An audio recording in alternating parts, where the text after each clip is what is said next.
This is a PRS Paul Reed Smith.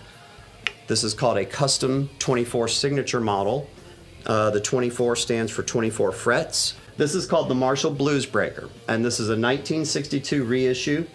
As you can see, I've got two microphones on it. Beneath it, I have a 1964 reissue Marshall 212 cabinet.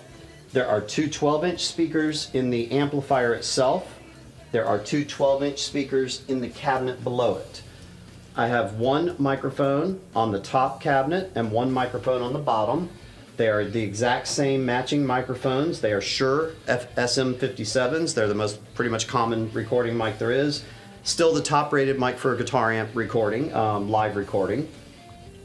The reason I do that is because the bottom cabinet, once you split out of the amplifier and you hook another cabinet into it, it basically allows the amp to get a little bit louder without being so in your face. So you can turn it up a little bit in a smaller studio environment, gets a little bit warmer tone, and a lot of people put both mics on one speaker to get just a mirror image of each other. I like to do the two speakers because I found it gives me a little bigger sound. Then I go through a series of these pedals to get the actual sound that I want for whatever recording I'm doing. So what we're going to do is we are going to spend an entire episode and we're going to sit down and I'm going to show you how I'm dialing my sound in for exactly how it's going to work, and we're going to go through the whole pedal board. It's pretty common. You can find them on YouTube a lot. They're really fun to go look up. So other than that, I'm going to tell you a little bit about this girl here. The PRS Custom 24 kind of set the standard for Paul Reed Smith guitars. It's still, to me, and I think to most people, it's still kind of their flagship model. As I said, it does have 24 frets. The owl on the 24th fret is how you know that just by glancing at it. A couple of special things about this one in particular, and I'm not an expert on them at the level of you know, a lot of people, but I do know, you know, a few things that I think are kind of cool you guys might be interested in. Number one, you see the birds on the frets.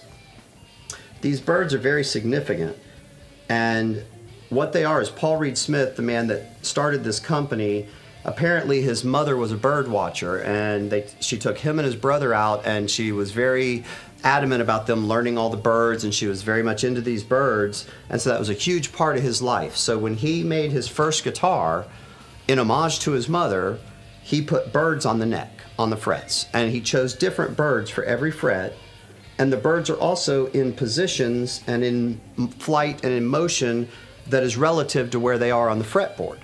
So back to our owl sitting here on the 24th fret. Obviously that's the highest fret on the guitar, and it's really hard to get to, and there's like, you got to play solos up here and stuff. I feel like that little bird's like judging me.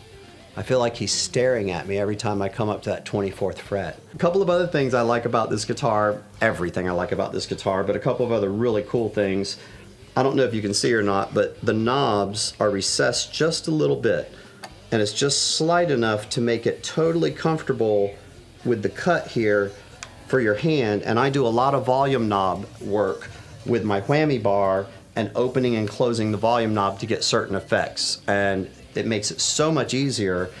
And the other thing they do is that knob is not round, it actually has little lines on it, and those make it really easy and accurate to reach in there and to just get it feather fine touch.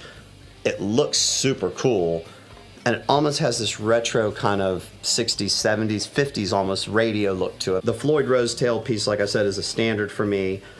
This has double humbucker pickups. These are, like I said, the rock style pickups, but because of this switch, this is actually a 5-position switch.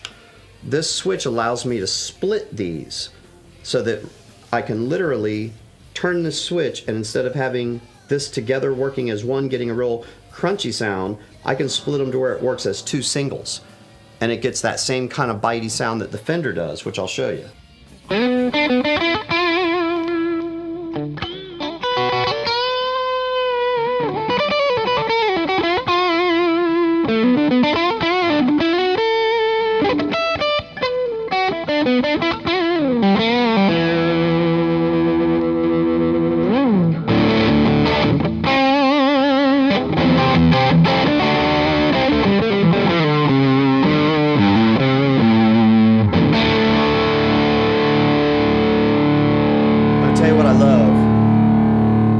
I love Fenders, don't get me wrong. But what I really love is, for me personally, this guitar can do what every other guitar can do. I've never had one guitar that if I reach for a sound, if I try to get a sound, something out of it, I can find a setting on it and that guitar just delivers to me. And honestly, that's why I reach for it every time. So this is my girl, this is my baby, and I think she looks pretty cool.